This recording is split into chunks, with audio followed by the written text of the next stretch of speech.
Bismillahirrahmanirrahim.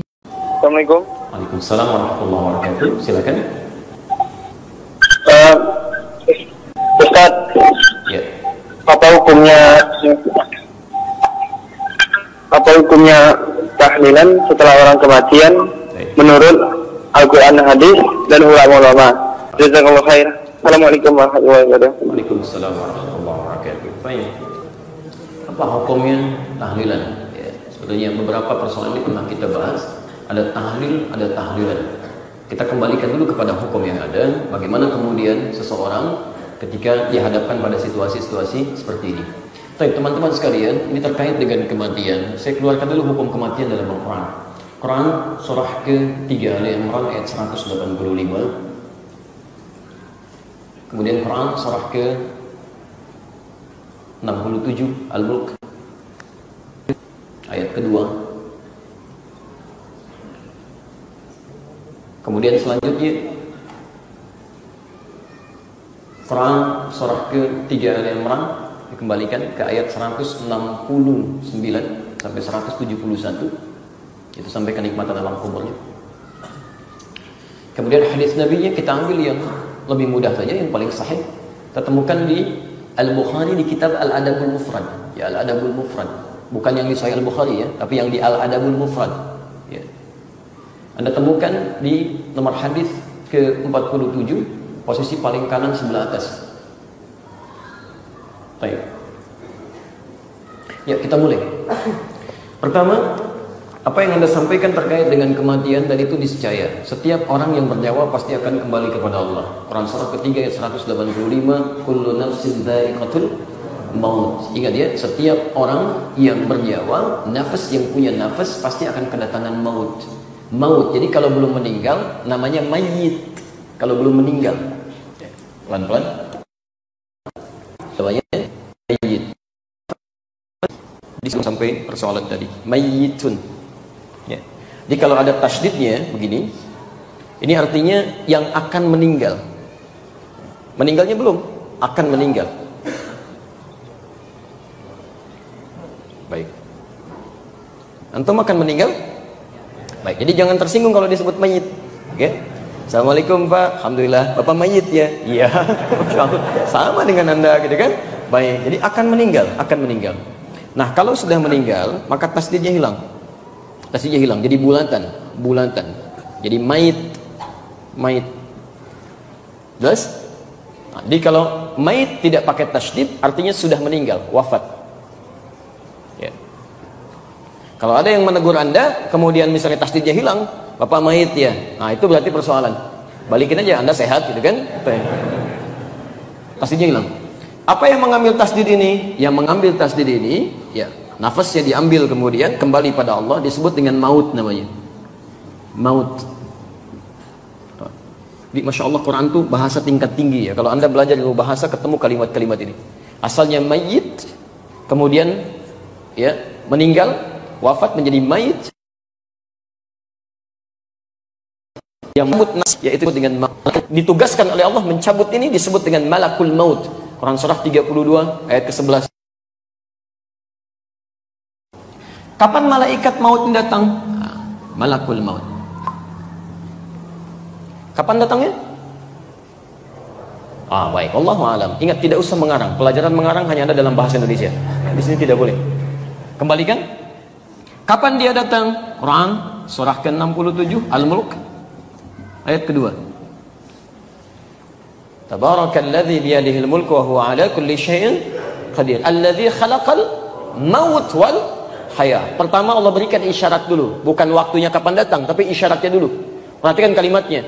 Dialah Allah yang menciptakan maut, kematian, wal haya, dan kehidupan. Liyabluwakum ayyukum ahsanu amala. Ini kembali kepada pertanyaan tadi terkait dengan konsep tahlilannya. Perhatikan. Dialah Allah yang menciptakan kematian, maut, dan kehidupan. Fokus. Coba normalnya, lihat ayat ini, normalnya ya, seseorang itu hidup dulu baru meninggal, atau meninggal dulu baru hidup? Meninggal dulu baru. Masya Allah, antum kemarin meninggal, sekarang hidup. Siapa sebetulnya antum? Ya. Baik, normalnya pasti hidup dulu baru meninggal. Tapi kenapa kemudian ayat ini seakan-akan membalik? Lihat kalimatnya, kok meninggal dulu baru kemudian hidup? Ini bacanya pakai ilmu balaghah, namanya taqdim wa ta'khir, yang diawalkan dan diakhirkan.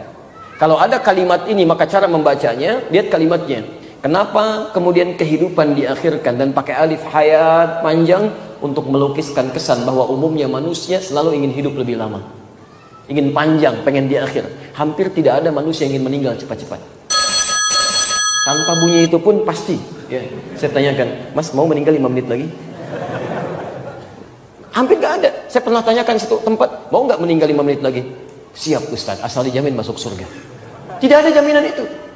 Karena itulah kemudian ketika Anda merasakan berharap-harap masih lama nih wafat saya gitu kan, Allah kemudian sadarkan kita, boleh jadi maut itu bisa datang lebih cepat dari apa yang tidak Anda duga. Di malaikat maut punya waktu yang ditetapkan oleh Allah, dirahasiakan kapan waktunya. Kan ini semua poinnya untuk menciptakan atau untuk menghadirkan peluang beramal saleh. Apa amal saleh terkait dengan kematian ini dan proses kematian ini dimaksudkan? Ya, satu, bagi seseorang yang akan meninggal dunia dalam keadaan dia sudah tidak sadarkan diri. Tapi ya, misal sudah kelihatan secara medis dan sebagainya. Ya. Dalam kondisi apa disebut oleh kita? Sakaratul maut. Ya. Sakarat itu asalnya dari kata sakar, sesuatu yang kondisi tidak sadar, sehingga kalimat-kalimat yang diucapkan sudah tidak nyambung. Orang mabuk pun disebut dengan sakar. Sakran. Orang mabuk keluar kalimat yang tidak menyenangkan, tindakan-tindakan yang tidak bagus, disebut sakran. Tapi untuk membedakan antara sakar menjelang kematian dengan bukan, ditambah maut di ujungnya, sakaratul maut. Maaf, kalau sudah ada orang-orang seperti ini, secara medis sudah mengkhawatirkan misalnya, kemudian dia sudah mulai meracau, itu tandanya amal soleh bagi orang di sekitarnya sudah harus disegerakan. Apa kalimat amal solehnya? Disebut dengan tahlil namanya. Maka ditalkinkan, dibimbing lisannya untuk mengucapkan kalimat tahlil. Tahlil itu singkatan.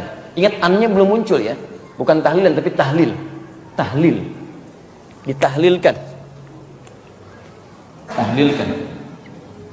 Tahlil ini singkatan dari kalimat la ilaha illallah. La ilaha illallah. Baik. Jadi di Arab itu ada kalimat-kalimat yang bisa disingkat seperti pernah saya sampaikan. Misal kalau ada tahmid berarti alhamdulillah, kadang disingkat dengan hamdalah. Tasbih subhanallah, kan? Basmalah bismillahirrahmanirrahim. Tahlil la ilaha illallah. Takbir Allahu akbar. Jadi pas kalau disebutkan kalimat takbir, ya, takbir, takbir. Tidak, takbir Allahu akbar. Tahlil la ilaha illallah. Orang-orang yang sudah dalam keadaan sakaratul maut, maka amal soleh pertama yang dilakukan, dampingi, jangan tinggalkan. Jangan tinggalkan. Hadir di sampingnya, bimbing dia. Talqinkan, bimbing dengan lisan. Laqqana yulaqqinu talqinan. Ucapkan, ikuti. Jangan bosan, bisikan lagi. La ilaha illallah, la ilaha illallah. Gak apa-apa, karena sudah tidak sadar keadaannya tuh. Dan mohon izin ya, itu suasana tidak mudah. Karena hadis-hadis yang sampai kepada kita menyampaikan, itu suasana pekerjaan kita, aktivitas kita, dan amalan kita ditampakkan itu. Tampakkan satu. Ya. Karena itu orang-orang yang biasa baik, amalannya baik, maka tenang jiwanya, nyampai tenang. Dan panggilan pulangnya pun tenang. Quran surah 89 ayat 27 sampai dengan 30 itu. Ya ayyatuhan nafsul mutmainnah. Senyum, tiba-tiba meninggal. Makanya orang-orang yang banyak amal solehnya meninggalnya cepat. Kalau antum ingin cepat meninggal, banyak amal soleh. Enak, nyaman, begitu pulang tak selesai. Sebaliknya orang-orang yang banyak maksiat yang ditampakkan maksiatnya, maka keluar kata-kata kasarnya, meracaunya, tindakannya, macam-macamnya. Saat itulah sampaikan di lisannya. Ya, talqinkan di lisan kita, ke telinganya. La ilaha illallah. La ilaha illallah. Jangan terlalu panjang-panjang ya. Jangan bacakan yang lain-lain, itu aja. La ilaha illallah. La ilaha illallah. Sampaikan, dekatkan dengan Allah. Berikan syahadat. Itu yang disebut dengan tahlil. Jelas di sini? Kemudian wafat, ada selanjutnya tutup wajahnya. Tutup wajahnya karena ketika roh itu dicabut, nafas itu dicabut, maka mata akan mengikuti. Ya, sehingga kadang-kadang dalam keadaan terbuka, kemudian antum tutup. Ucapkan inna lillahi wa inna ilaihi raji'un. Baik, setelah itu kemudian sunnah selanjutnya. Mulai dari sunnah-sunnah jenazah, siapkan. Tayyib, mulai memandikan, ya. Nanti suatu saat kita akan praktek insyaallah. Baik ya? Kemudian mulai mengkafani, setelah itu menyolatkan, setelah itu apa yang dilakukan? Orang di sekitarnya mulai melakukan apa yang disebut dengan ta'ziyah. Ta'ziyah. Apa itu ta'ziyah? Dari kata azza, ya'izzu ta'ziyatan. Azza itu artinya mengangkat. meninggikan, ya, menopang, menaikkan. Taib. Allah punya sifat azza wa jalla, yang tinggi tidak akan pernah berkurang. Yang tinggi tidak akan pernah berkurang. Kalau dikaitkan dengan makhluk tidak ada kata azza ini, yang ada ta'ziyah, usaha untuk menaikkan, mengangkat. Nah, kalau ada seseorang sudah meninggal kemudian dia dimakamkan selesai seluruhnya, maka sunnah nabinya seperti pernah terjadi pada Ja'far, ya, radhiyallahu taala anhu. Kata Nabi, datang ke rumahnya, lihat keluarganya, lihat apakah dia memerlukan sesuatu, lihat keadaan dapurnya, bantu mereka dan sebagainya. Jadi sunnah pertama, ketika Anda datang ke tempat orang-orang yang meninggal, takziah yang dimaksudkan bukan melayat, tapi Anda angkat kembali barangkali moral yang sedang turun itu. Ada yang menangis, Anda datang ke situ, angkat lagi. Ya, jangan bersedih saudariku. Ya, kamu merasa kehilangan, tapi sediakan amalan. Insya Allah bertemu lagi. Seakan-akan merasa hilang satu, kami datang 1000 orang di sini, menjadi bagian dari keluargamu. Itu takziah. Angkat supaya dia nggak turun. Kesabarannya terangkat, motivasinya terangkat, ajak dia, tutupi kebutuhannya. Itu sunnahnya. Itu yang disebut dengan takziah namanya. Dan kadang-kadang awas ya, hati-hati, orang sudah kuat, tegar, tiba-tiba antum datang lagi nangis. Peluk lagi gitu kan. Orang sudah naik, kenapa antum turunkan? Itu bukan takziah namanya. Yang kena musibahnya aja sabar, tiba-tiba antum datang membuat orang turun lagi. Itu bukan takziah. Mau kemana? Mau takziah dulu. Takziah belum berangkat sudah nangis gitu kan. Jadi persoalan. Ya, jadi beberapa hal di sini penting untuk disesuaikan. Jelas di sini? Baik, ini bagian yang pertama. Yang kedua, bukan hanya yang hidup yang kemudian coba kita angkat, tapi yang meninggal pun kata Nabi, angkat lagi amalan-amalan kebaikannya supaya dia bisa mendapatkan royalti dari orang yang bisa mengerjakan setelahnya. Maka Nabi menyampaikan, lihat kalimatnya, "Udhkuru mahasina mautakum." Sebutkan kebaikan-kebaikan orang yang telah meninggal. Jadi begitu antum misalnya takziah, datang sampaikan pada kawan-kawannya, Masya Allah si fulan, yang baik-baik aja, rajin ke masjid, sering baca Al-Quran dan sebagainya, mudah-mudahan wafatnya husnul khatimah. Ketika ada yang mendengar kalimat-kalimat itu, kemudian dia menyiapkan itu, dan dia melakukan hal yang sama, maka Masya Allah, pahala mengalir pada orang-orang tadi. Pahala mengalir. Kalau belum bisa melakukan itu, setidaknya doakan dia, angkat dia dengan doa. Paling minimal kalimat istighfar. Anda ucapkan Allahumma ighfir lahu warhamhu wa'afihi wa'fu anhu. Paling minimal kalimat Allahumma ighfir lahu. Begitu Anda mengatakan, apalagi anaknya mengatakan Allahumma ighfir li abi misalnya, Allah mohon ampuni dosa bapak saya, maka disebutkan oleh Nabi SAW, terangkum di Al-Bukhari tadi di kitab Al-Adabul Mufrad, ketika seorang anak mengatakan ya Allah ampuni bapak saya atau ampuni ibu saya, itu diangkat di alam kuburnya 1 derajat oleh Allah. Sampai dia berkata, ya Rabb mahadhi, ya Allah apa ini? Maka dijawab kemudian ada suara mengatakan, inilah kalimat istighfar yang dimohonkan untukmu saat ini oleh anakmu. Anda bayangkan, dimohonkan untukmu saat ini oleh anakmu. Jadi itu yang diinginkan. Makanya kata Nabi cuma 2 hal yang diinginkan oleh orang meninggal dunia. Satu adalah permohonan istighfar kepada Allah, yang kedua doa-doa kebaikan. Makanya kita gabungkan di situ. Allahumma wasi' qabrahu, ya Allah luaskan kuburnya, waj'al qabrahu rawdatan min riyadil jannah, jadikan kuburnya itu bagian dari taman-taman surga, wala taj'al qabrahu hufratan min hufarin nar, dan mohon jauhkan ya Allah, jangan jadikan kuburnya sebagai miniatur neraka. Mohonkan, itu yang diinginkan. Itu yang disebut dengan ta'ziyah. Baik, konsep itu menyebar di masa Nabi, masa sahabat, sampai kemudian para ulama-ulama saleh datang ke Nusantara dan menyebarkan nilai-nilai kebaikan itu. Singkat cerita, kisahnya dimulai pada saat ada pertemuan di Ampel Denta di wilayah Surabaya, yang pada saat itu dipimpin kemudian oleh Sunan Giri masanya. Taib, ada penyampaian-penyampaian terkhusus dari Raden Rahmat yang dikenal dengan Sunan Kalijaga, yang kemudian ada di daerah Kadiwungu sekarang, daerahnya Semarang ke arah Demak ya. Begitu Anda lurus, ada patahan ke kanan dan lurus, Anda lurus saja, nanti ada belokan ke arah kanan, itu ada tulisan di situ. Taib, kemudian beliau mengajukan satu situasi yang terjadi di wilayah dakwah beliau. Wilayah dakwah beliau menyampaikan bahwa masyarakat di sini punya kebiasaan. Kalau ada yang meninggal dunia, maaf ya, yang terjadi pesta-pesta. Ada yang makan, ada yang minum, ada yang mabuk-mabuk dan sebagainya. Maka dia lakukan selama 7 hari. Setelah itu kumpul lagi, ada 40 hari dan seterusnya.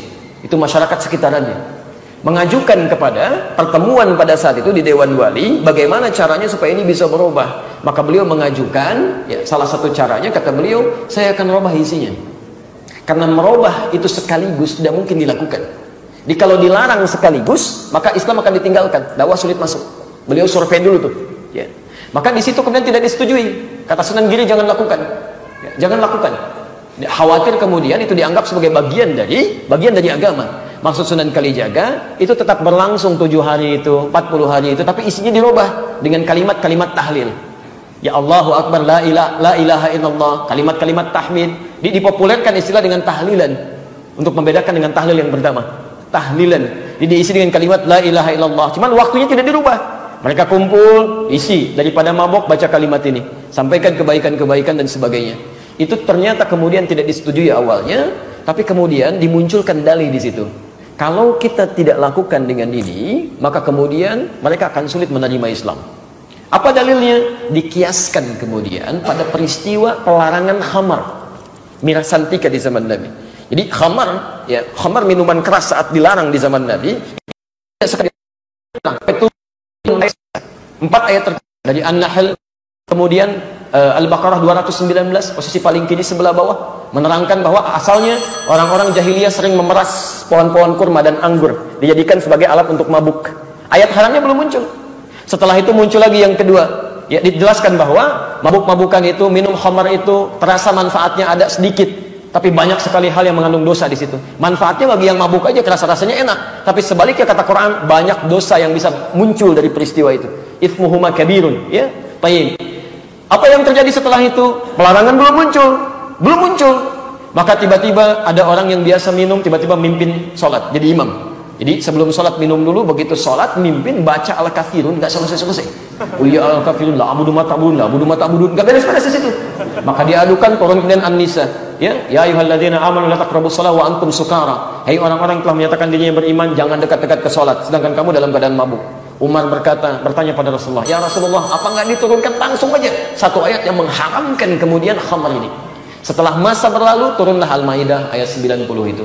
Innamal khamru wal maisir wal azlamu dan seterusnya, rijsun min amali syaitani fajtanibu. Ini semua perbuatan-perbuatan setan, sangat berbahaya, tinggalkan semua itu. Maka turunlah seketika kemudian perintah larangan untuk minum khamar dan turunan perbuatan sejenisnya. Kapan itu turun? Setelah beberapa masa. Ditanya pada Sayyidah Aisyah, ya, setelah Nabi wafat, kenapa ayat khamar nggak langsung diturunkan? Jawab Sayyidah Aisyah, kalau ayat seketika turun, maka tidak akan ada orang bisa menerima Islam pada saat itu. Karena luar biasa lekatnya dengan itu, jadi candu dalam kehidupan. Makanya turun bertahap. Ini yang dikiaskan oleh Sunan Kalijaga pada saat itu untuk bisa menyampaikan maksud yang tadi dilukiskan dengan konsep tahlilan tadi. Maka didiamkanlah pada saat itu argumen yang dimaksudkan, sedangkan diam dalam kaidah fikih alamatun na'am, tanda setuju. Maka kembalilah beliau praktekkan, tapi sebelum dipraktekkan beliau sampaikan, kalau dikhawatirkan biarkan nanti anak cucu kita yang meluruskan ini, jadi menyempurnakan maksudnya. Jadi beliau memulai, anak cucunya yang diharapkan bisa menyempurnakan itu. Tapi kemudian disampaikan, terjadilah proses itu. Ketika disampaikan itulah kemudian beliau berijtihad, ya, sebelum sempat disempurnakan datanglah penjajah. Ada yang masuk lewat Selat Malaka Portugis tahun 1511, ada VOC nyusul dan sebagainya. Terputuslah dakwah karena kesibukan melawan penjajah pada saat itu. Jadi terbiasalah kemudian menjadi tradisi sampai dengan kekinian. Apa yang diijtihadkan oleh Sunan Kalijaga di masa itu bisa dibenarkan secara hukum karena orang-orangnya belum tahu. Tapi bagi orang-orang yang telah tahu hukumnya dengan takziah, maka tidak ada alasan untuk tidak mempraktekkan takziah. Takziah yang diinginkan itu yang didiamkan. Jelas di sini? Karena praktek ini dikhususkan dulu bagi hukum tertentu yang belum tahu hukumnya. Jadi kalau orang yang sudah tahu hukumnya, cukup kerjakan takziah saja, tidak perlu mengerjakan yang tadi. Karena itu hukum darurat dalam keadaan tertentu. Jelas? Seperti antum dalam keadaan wudhu misalnya, menemukan air, airnya ada. Kemudian pada kondisi tertentu air tidak ada, maka apa yang dilakukan? Tayamum. Pakai apa? Debu, bukan debu yang bersih. Debu sa'idan thayyibah. Sudah tayamum dan sebagainya, sudah sholat, antum jalan lagi, air ketemu misalnya dalam waktu sholat selanjutnya, apakah masih berlaku tayamum? Tidak. Kenapa? Baik, karena tayamum situasi yang darurat, setelah airnya ada, tayamum ditinggalkan, wudunya yang digunakan. Jelas di sini?